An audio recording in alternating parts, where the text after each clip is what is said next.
et est une personnalité reconnue dans le domaine des télécoms, après plus de 20 ans à la tête notamment de France Télécom, de TDF, de Vodafone.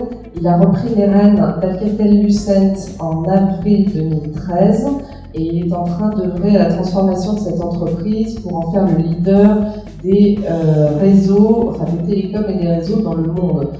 Bordeaux est à l'évidence, mais vous le savez mieux que moi, une ville exemplaire. Et je suis particulièrement sensible à l'attrait de cette ville qui se tourne avec confiance vers la modernité, tout en puisant dans ses racines. Et donc évidemment, je veux saluer votre récente entrée dans le label Métropole French Tech le mois dernier. Combien y a-t-il de métropoles numériques inscrites au patrimoine mondial de l'UNESCO? Je pense qu'il n'y en a pas beaucoup. La révolution numérique est clairement plus qu'une lame de fond. Je dis souvent que c'est un tsunami, c'est aussi une chance pour relancer la croissance, mais si chacun a en vue ce tsunami, nous n'avons pas encore pleinement pris la mesure de l'étendue et de la rapidité du changement à opérer. La révolution numérique est entrée en force dans nos vies, elle bouleverse notre quotidien, on vit les uns et les autres tous les jours. Nous avons clairement fait le choix d'une vie entièrement connectée. Nous pourrons produire par impression 3D les objets dont nous aurons besoin au quotidien. Dans ce monde de la transformation numérique, je pense qu'il y a évidemment la place pour de nouvelles entreprises qui sont natives digitales dès le début, mais aussi pour des grandes entreprises si celles-ci savent se remettre en question de manière assez fondamentale.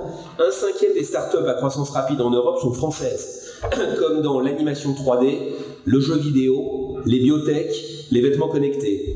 Nous pouvons, à mes yeux, faire encore mieux. En partenariat avec l'État, les grandes entreprises doivent être les locomotives des filières d'excellence en pilotant les grands projets communs et des investissements d'avenir avec les laboratoires de recherche.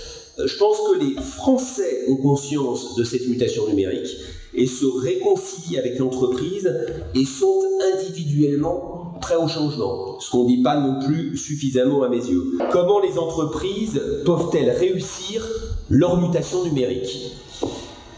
Je crois d'abord et avant tout par l'anticipation et l'innovation qui sont les sources, les moteurs, les conditions de la réussite numérique. Les innovations de rupture, c'est le cas que nous avons tous à l'esprit en premier lieu. Il s'agit d'un nouveau produit répondant à de nouveaux besoins. L'iPhone et l'iPad sont des exemples parfaits. L'introduction de l'iPhone a créé la catégorie des smartphones et a fait chuter Nokia de sa position dominante en quelques années seulement. Deuxième forme d'innovation classique, c'est les améliorations incrémentales, d'extension de gamme ou de marque. Les grandes entreprises ayant souvent poussé ce processus le plus longtemps possible en lançant de grands programmes de recherche et en acquérant l'échelle nécessaire, soit organiquement, soit par des acquisitions. Au-delà, évidemment, les entreprises pour réussir leur mutation, doivent intégrer la transformation numérique dans le fonctionnement même des entreprises. Ce qui est quelque chose de plus délicat puisque qu'on vient de repenser en profondeur le modèle économique de l'entreprise, de repenser la création de valeur pour s'assurer que l'entreprise est bien positionnée sur les métiers et les activités du futur. La numérisation de l'entreprise n'est pas une nouvelle adaptation parmi d'autres. Il ne suffit pas d'avoir un Chief Digital Officer. Alors je vois fleurir les Chief Digital Officers partout, à la fois dans les entreprises et également dans l'administration. On s'achète un peu une bonne conduite en nommant un secrétaire d'État en charge du numérique, alors soit dans le gouvernement, soit dans chacune des entreprises. Mais je pense que ça va bien au-delà. Il faut que le numérique devienne la priorité du chef de l'entreprise et de l'entreprise dans son ensemble. C'est une politique de recrutement adaptée qui reste une nécessité, mais aussi un défi face à la nouvelle donne numérique et même parfois une gageure. Faute de compétences disponibles, un tiers des entreprises disent avoir du mal à recruter en ce domaine. L'intégration de nouvelles compétences doit être conçue comme une clé de voûte qui va permettre aux autres salariés d'entrer eux aussi dans le fonctionnement numérique. Donc il ne s'agit pas uniquement de faire rentrer des compétences numériques, mais il faut aussi permettre aux salariés, aux collaborateurs de l'entreprise de se transformer eux-mêmes, de capter et d'adapter leurs talents à ce nouveau monde dans lequel ils travaillent. Donc je pense que la France a des atouts, la France est connectée, le chiffre d'affaires du commerce en ligne a triplé depuis 2007, 80% des Français sont utilisateurs d'Internet.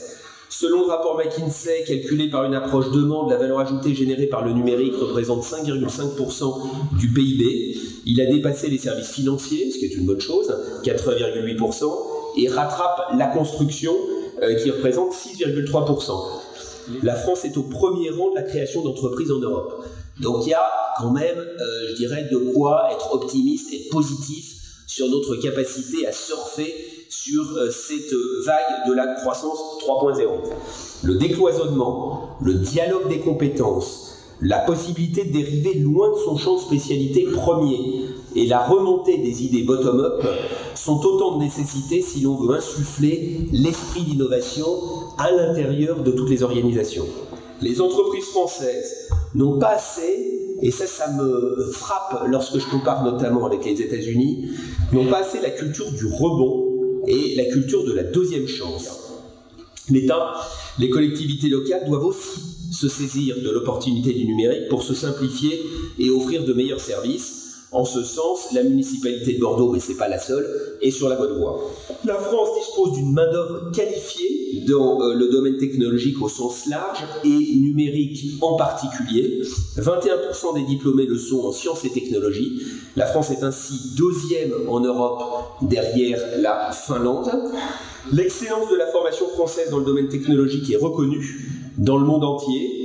Je songe aux échanges entre nos écoles d'ingénieurs et les universités chinoises, par exemple, qui s'inspirent de notre modèle de formation. Chine, pays où je vais souvent, puisqu'Alcatel-Lucent emploie plus de 15 000 personnes en Chine, mais donc où je peux voir la qualité de ces échanges. Sur le territoire bordelais, la route des lasers est un pôle de compétitivité exemplaire, notamment pour le transfert des technologies et le développement des startups. Ces compétences et ces innovations en matière de laser, qui servent de l'aéronautique jusqu'à la santé, participent à l'attractivité et au dynamisme aquitain. Ces succès sont le résultat des efforts des entrepreneurs engagés. C'est aussi le fruit d'une politique qui offre un cadre favorable. Et je tiens notamment à saluer la mission Bordeaux Attractivité, lancée le mois dernier. Ce sont des initiatives de ce type qui font avancer la France et qui lui permettront de continuer à figurer au premier rang du nouveau monde que dessine actuellement la révolution numérique. Dans ce domaine, ne soyons pas naïfs. La bataille est planétaire. Nous avons face à nous de très grandes puissances, comme les États-Unis ou la Chine, qui font de la normalisation une arme politique et une arme économique majeure. Il n'y a donc pas de raison que la France ou que l'Europe n'en fasse pas autant. Au-delà de l'État, au-delà de l'Europe, les territoires ont aussi un rôle spécifique à jouer. Et à nouveau, je tiens à saluer l'engagement des collectivités locales à travers tout le territoire aquitain, et particulièrement à Bordeaux avec le projet de Cité numérique, projet phare du label French Tech développé par Axel Lemaire, qui permettra de créer synergie entre entreprises, créateurs et écoles. Je pense que les enjeux de la transformation numérique sont de grande ampleur et concernent toutes les entreprises. Celles qui prennent la mesure de ce changement et redéfinissent leur modèle d'innovation et leur projet d'entreprise pourront tirer parti des opportunités de cette croissance 3.0 qui est à nos portes, qui est entre nos mains si nous la prenons en charge. C'est ce défi qu'il faut relever. Pour un chef d'entreprise technologique comme moi, c'est évidemment la condition même de mon travail, c'est la condition même de mon engagement au service de la France et au service de l'Europe.